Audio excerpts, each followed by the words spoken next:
Alright, magandang araw po muli sa inyo at habang naghihintay pa rin po ako sa mga kasama ko, mag-video po muli ako at may pag-usapan po natin itong isang pangyayaring ito, ano? Pero bago yan, huwag niyo pong kalimutang mag-subscribe, mag-share at mag-comment para tuloy-tuloy po pag-uusap natin.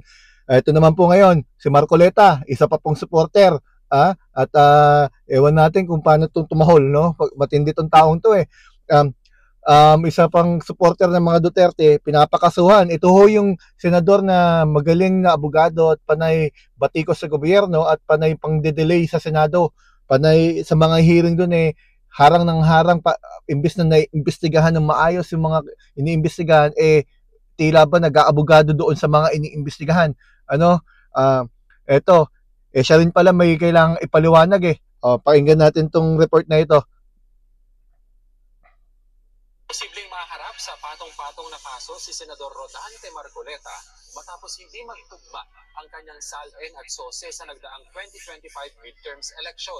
Yan ang sentro ng balita ni Bien Manalo. Maghahain na ng show cause order ang Commission on Elections o COMELEC laban kay Senador Rodante Marcoleta. Ito'y dahil sa hindi pagkakatugma umano ng kanyang Statement of Assets, Liabilities and Net Worth o SALN at Statement of Contribution and Expenditures o SOSE sa nagdaang 2025 midterm elections. Sa ulat ng COMELEC, lumalabas na nasa 112 million pesos ang nagastos ng senador sa kampanya. Mas mataas ito sa halos 52 million pesos na idineklara niya sa kanyang SALN. Ano ba? Posibleng maharap sa patong-patong. Yan ho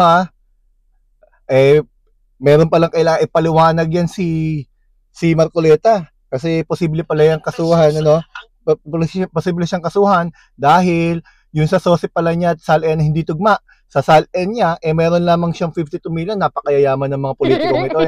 52 million ang kanyang net worth. 52 million pero ang kanyang nagastos sa kampanya 112. Nyari, 112 naman nagastos mo pero 52 lang ang pera mo.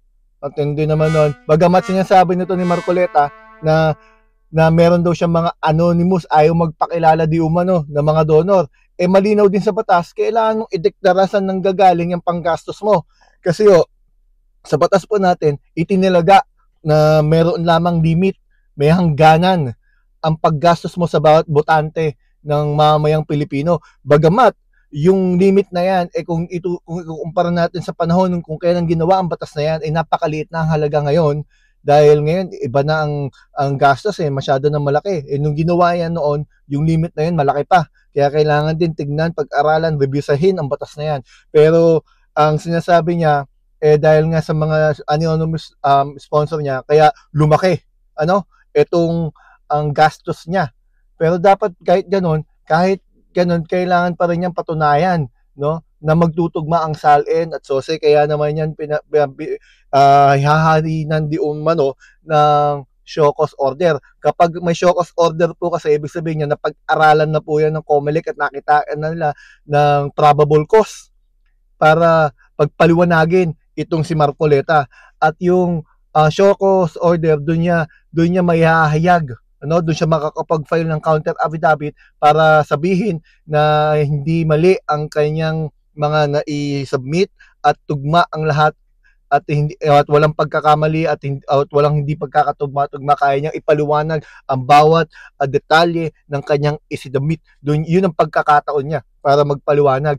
Kasi kung matatandaan ninyo, kapag po nilabag ang batas na yan, kapag po nilabag na mas malaki ang gastos mo kaysa sa kakayahan mo, kaduda-duda, kasi paano mangyayari yun, maaari kang matanggal o hindi na makatakbo pa sa anumang pwesto. Kung matatandaan ninyo, yan, ganyan-ganyan po nangyari kay Governor E.R. Ejercito nung nanalo po siya noong 2013 pero natanggal, napatalsik noong 2014 dahil napatunayan ng korte na sobra-sobrang kanyang nilabas na pera para sa limit lamang dapat na gastos.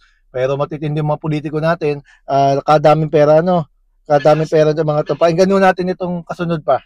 Pakinggan nun natin. Million pesos ang nagastos ng senador sa kampanya. Mas mataas ito sa halos 52 million pesos na idineklara niya sa kanyang SALN. Ano ba ang paliwanag? Ano ang nakitang kadahilanan? At titingnan natin, babalansin natin yung mga maipresentang ebidensya as against sa hawak naming dokumento, katulad din ng mga iba kung talagang dapat ba kami mag-file ng kaso o iset aside na lang sapagkat wala naman palang panggagaling ng kaso yung alingas-ngas na ito. Paliwanag naman ni Marcoleta sa isang panayam, hiniling aniya ng ilang nag-donate sa kanyang kampanya na itago ang kanilang pagkakakilanlan kaya hindi na niya isinama ang mga ito sa kanyang SOSE. Pero sabi naman ng poll body, dapat malinaw na nakatala sa SOSE ang lahat ng pinagmulan ng kontribusyon sa pangangampanya ng mga kandidato. Dapat siyang dinideklara lahat, nilalatag lahat, para alam din kasi ano pang purpose ng publication? Ano pang purpose ng pagsasabit sa amin? Ano pang purpose ng pag-oath o pagpanunumpa kung meron din lang naman tayo hindi ilalagay doon? So gusto namin makita at para lang din maging basihan namin sa mga susunod na undertaking ng pagsasabit ng SOSE kung ano pa yung dapat na i-adjust ng Commission on Elections.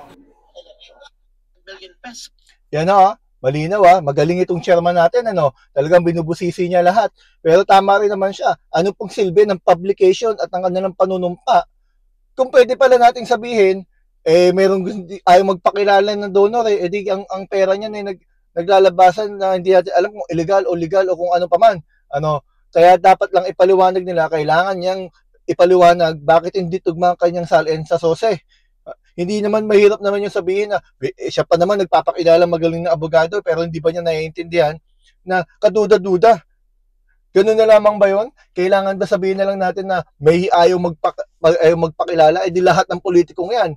Pati si ERRC ito dapat makatakbo ulit yan dahil yun lang pala kailangan niya sabihin Bakit lumagpas sa limit yung ginagastos nila? Alam niyo kasi ang implikasyon yan.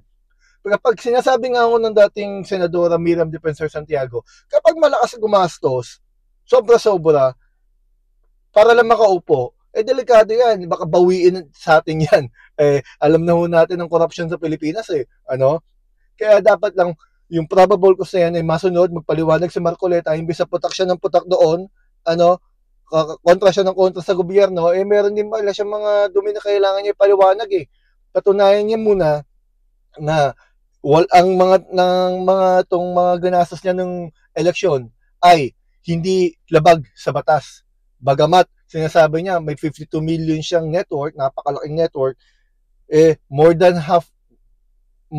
times higit dalawang ulit ng 52 million yung 112 na inilabas niya na sinasabi niya anonymous donors Kaya dapat ipaliwanag niya, deserve ng taong bayan na malaman bakit ang lalaki niyo gumastos at palaban na palaban kayo sa gobyerno, imbis na natutumbok na natin kung ano dapat natin matumbok doon sa investigasyon. Kita niyo naman ang konklusyon ni Marcoleta kasi kung yung susuriin, para bang ang konklusyon dapat ang dulo si BBM at si Romualdez ang may sala. Ngayon nga kahit si Romualdez pinapakasuhan ni BBM. Hindi po ba?